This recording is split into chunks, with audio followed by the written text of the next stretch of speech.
the regulators are running the banks. First of all, they sue the banks every week. I keep saying to the banks, why do you settle those suits?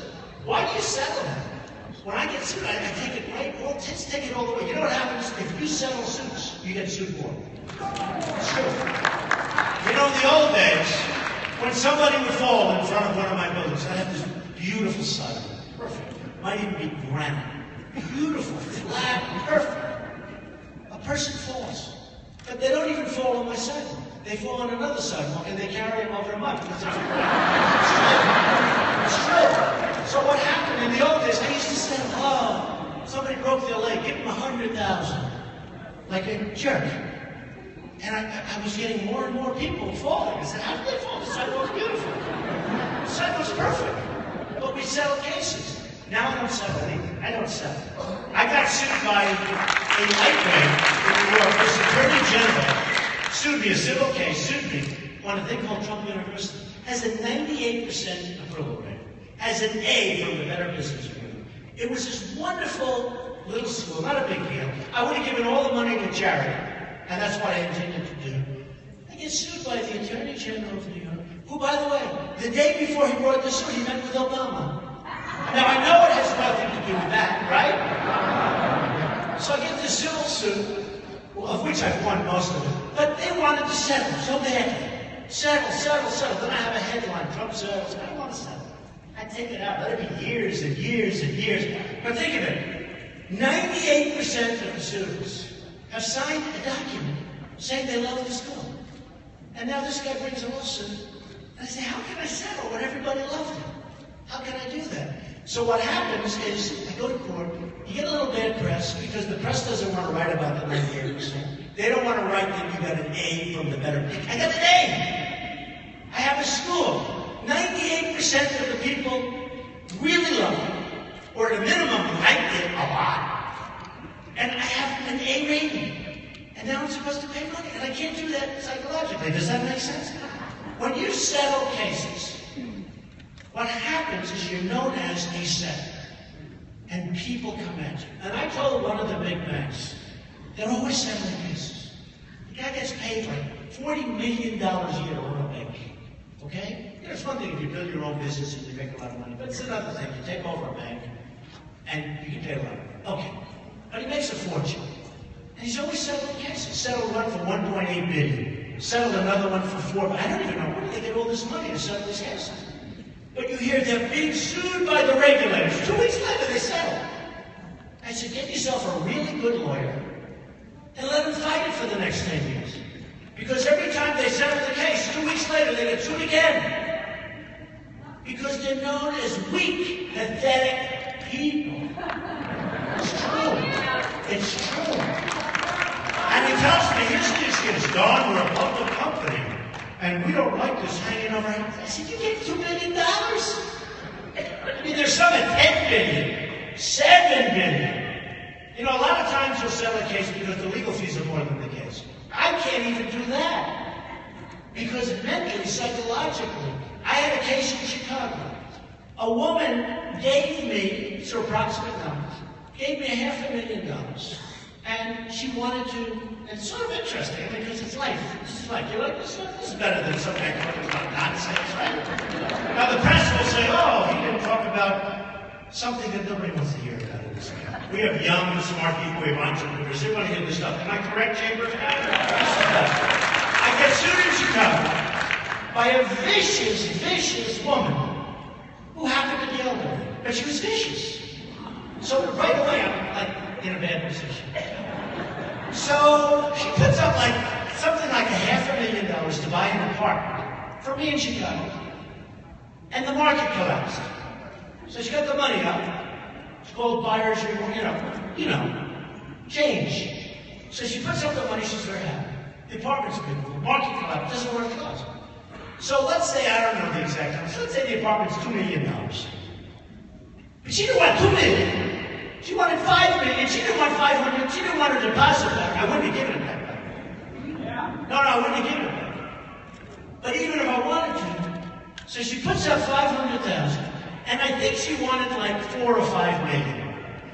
I said, what? Well, the ceiling wasn't painted the color, you know, I mean, all excuses. right? All excuses. And I said, I'm not going to settle. The press loved it. You probably remember the case in Chicago. So now they say, there's no way Trump is going to take over. And the woman was, I think, like 80 when she sued me. I think she was 87 when I won. Can you believe it? No, I think the case lasted for years. And then I had to go to court. And they said, well, reduce the number. By the way, the building is incredible. It's an incredible building. It's not like it's a defective building, because if it was, it's a different ballgame. But I build good. What I really know, and I'll build the greatest of all you guys. So the woman wants far more than even the person. For what? For psychological distress. Okay? And anyway, I said, we can't settle this. Now, for me to go to Chicago for 2 days, I was a witness for like a full day and more than that. That's a big deal. The press was eating it up.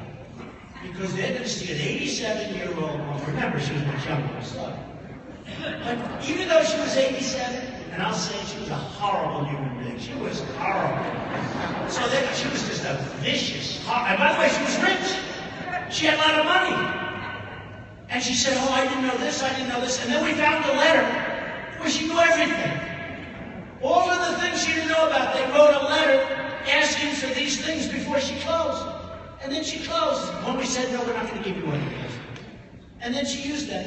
It was unbelievable. The press was devastated when I won unanimously in the jury trial.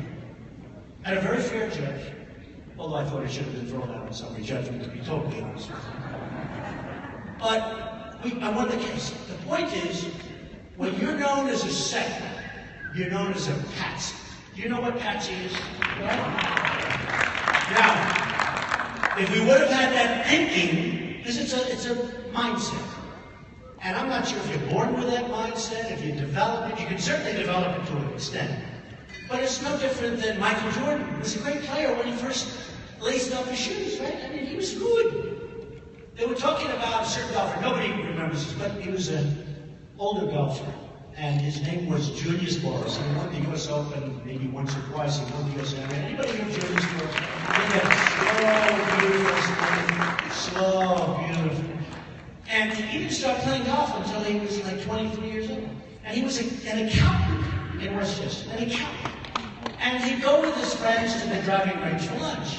And his friends would hit balls. And then he'd go, and he'd never hit, you see him play golf. And they kept saying, Julius, hit balls, Julius, hit balls. He wouldn't do it. Then after about 3 or 4 days, he said, okay, I'll hit something. In one day, in one little lunch, he was better than all of those guys. It's called talent. He was better than all of them.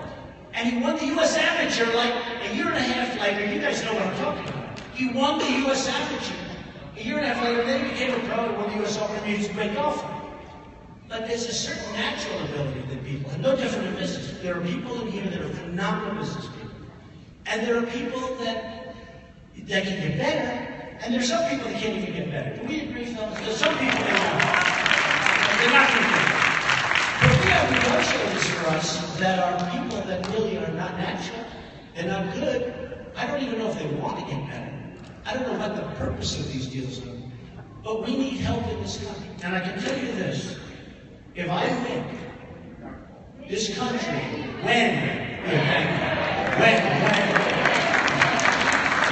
this country will be so strong and so rich. We have such potential. We have all the cards. People say, oh, but China, they make this, they have us. You know, we owe China $1.4 trillion. Think of it. You know, we owe 1.9 now trillion. 1.9 trillion, nobody even knows what it is. Does anybody know what a trillion is? Add it up. How many hundreds of billions? No, think of it. Most people don't even know what it is. This was a name 10 years ago. You never even heard the word trillion. Now it's like, come on. But China, Japan, Mexico is becoming the new China. They are taking up the Nabisco's moving into Mexico now. I'm not eating Oreos anymore, believe me. Ford, or many of the car companies are going. But that's not going to happen with me. We're going to have a great relationship with Mexico. But that's not going to happen with me. We're going to have fair. I want the jobs here. But think of it. So China, it's impossible for us to do business with them. after the article, Boeing is going to get an order, but they're going to build a plane.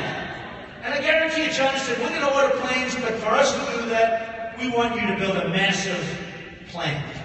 Well, what the hell put this that to us? That means that in a few years, they're going to be making the planes in China like they're making everything else. We've got to put a stop to it. We've got to put a stop to it.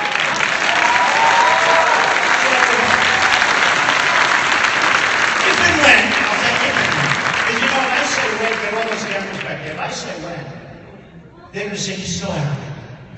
He's so arrogant. I'll tell you another funny poll. The other day, a number of polls came out. And they came out, and they were all good. CNN was good. It was 24%. NBC was 29, almost 30%. Then you had Zogby, which was, I think, 32 or 33%. And you had another one at 32 or 33%. They're all like really high, killing everybody.